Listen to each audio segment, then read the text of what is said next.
Hi guys, ఈరోజు మన recipe వచ్చేసి చికెన్ నూడిల్స్. ఎంతో టేస్టీగా బయట దొరికేలాగా ఇంట్లోనే ఈజీగా చేసేసుకోవచ్చు. ఎలా చేయాలో చూద్దాం. ఫస్ట్ మనకి ఇలా నూడిల్స్ ప్యాకెట్స్ అనేవి దొరుకుతాయండి. ఏ సూపర్ మార్కెట్లో అయినా దొరుకుతాయి. ఇక్కడైతే నేను ఒక 2 పీసెస్ అయితే తీసుకుంటున్నానండి. ఇక్కడ నూడిల్స్వి ఇవైతే నేను ఇక్కడ వాటర్ వేసుకొని అందులో ఉడకబెట్టుకుంటున్నాను. ఫస్ట్ అందులో కొంచెం ఆయిల్ వేసుకొని హై ఫ్లేమ్లో ఇలా ఉడకబెట్టుకుంటే మనకి ఇలా ఉంటుందండి. చూడండి, ఆయిల్ వేసుకోవడం వల్ల మనకి నూడిల్స్ అనేది ఒకదానికొకటి అంటుకోకుండా ఇలా నూడిల్స్ మట్టుగా పొడి పొడిగా వచ్చేస్తుంది. ఇప్పుడు 80% ఇది కుక్ చేసుకున్నాక అది వేరొక దాంట్లోకి తీసుకోవాలండి. అందులో కొంచెం ఆయిల్ వేసుకొని అయితే మనం దాన్ని బాగా చల్లార్చుకొని పెట్టుకోవాలి, లేకపోతే ముద్దగా అయిపోతుంది.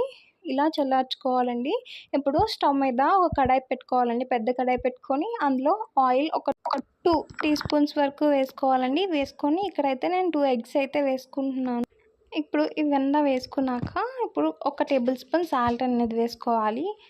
ఇంకా 1/2 టీ స్పూన్ పసుపు, 1/2 teaspoon garam masala, 1/2 teaspoon కారం వేసుకొని అయితే మనం దీన్ని అంతటినీ కూడా బాగా కలుపుకోవాలి. మనకి చూడండి, ఇలా చిన్న చిన్న పార్ట్స్ అయిపోయినంత వరకు అయితే మనం కలుపుకోవాలండి. గుడ్డు ఉక్కు రాయినంత వరకు కూడా మనం కలుపుకొని ఇదంతటిని కూడా తీసుకొని పక్కన పెట్టుకోవాలండి. ఇలా పెట్టుకున్న తర్వాత అదే ప్యాన్లో కొంచెం ఆయిల్ అనేది వేసుకోవాలి. వేసుకున్నాక కొంచెం పచ్చిమిర్చి, కొంచెం క్యారెట్, కొంచెం ఆనియన్ అనేవి వేసుకొని చిన్న ముక్కలుగా కట్ చేసుకొని వేసుకోవాలండి. వేసుకొని దీని అంతటిని కూడా బాగా ఫ్రై చేసుకోవాలి. ఇప్పుడు కొంచెం కరివేపాకు అనేది వేసుకొని బాగా ఫ్రై చేసుకోవాలండి. ఇప్పుడు మనం పెట్టుకున్న నూడిల్స్ని అయితే అందులో వేసుకోవాలండి. చూడండి, అదే నూడిల్స్ అంతా కూడా మనం ఇక్కడ వేసేసుకుంటున్నాం. వేసుకున్నప్పుడు ఇందులోనే మనకు రుచికి తగ్గట్టు సాల్ట్ అయితే వేసుకోవాలి. నేను 2.5 teaspoon salt and 2.5 teaspoon కారం అయితే వేసుకున్నాను. ఇంకా ఇందులోనే 1 టీ స్పూన్ గరం మసాలా అనేది వేసుకుంటున్నాను.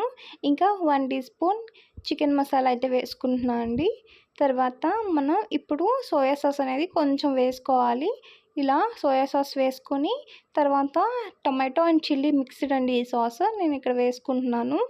ఇదంతా వేసుకున్నాక ఇప్పుడు మనం ముందుగా ఎగ్స్ అనేవి పెట్టుకున్నాం కదండి, అది వేసుకోవాలి. తర్వాత నేను చికెన్ అనేది ముందే ఫ్రై చేసి పెట్టుకున్నా అండి. ఆ చికెన్ ఫ్రై అయితే నేను ఇక్కడ వేసుకుంటున్నాను.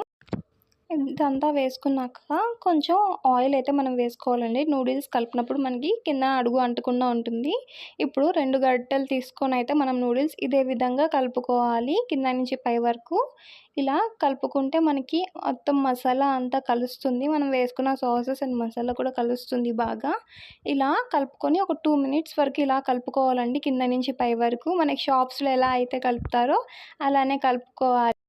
కొంచెం బయటికి కొంచెం స్టవ్లో కొంచెం ప్యాన్లో ఉండేటట్టు అయితే మనం ఇక్కడ నూడిల్స్ కలుపుకొని వేసుకోవాలండి, షాప్స్లో చూపించేటట్టు. ఇప్పుడు మనకి నూడిల్స్ అయితే రెడీ అయిపోయింది. వేరే ప్లేట్లోకి తీసుకొని ఇలా ఆనియన్స్ అనేవి గార్నిష్ చేసుకొని సర్వ్ చేసేసుకోవడమే. చూసారా ఎంత బాగుందో. ఎంతో సింపుల్గా రెస్టారెంట్ స్టైల్లో ఇలా చాలా ఫాస్ట్గా చేసేసాం కదా. మీరు కూడా ఒకసారి ట్రై చేయండి. రెసిపీ అయితే చాలా బాగా వస్తుంది. వీడియో నచ్చితే లైక్ చేయండి, షేర్ చేయండి, సబ్స్క్రైబ్ చేయండి.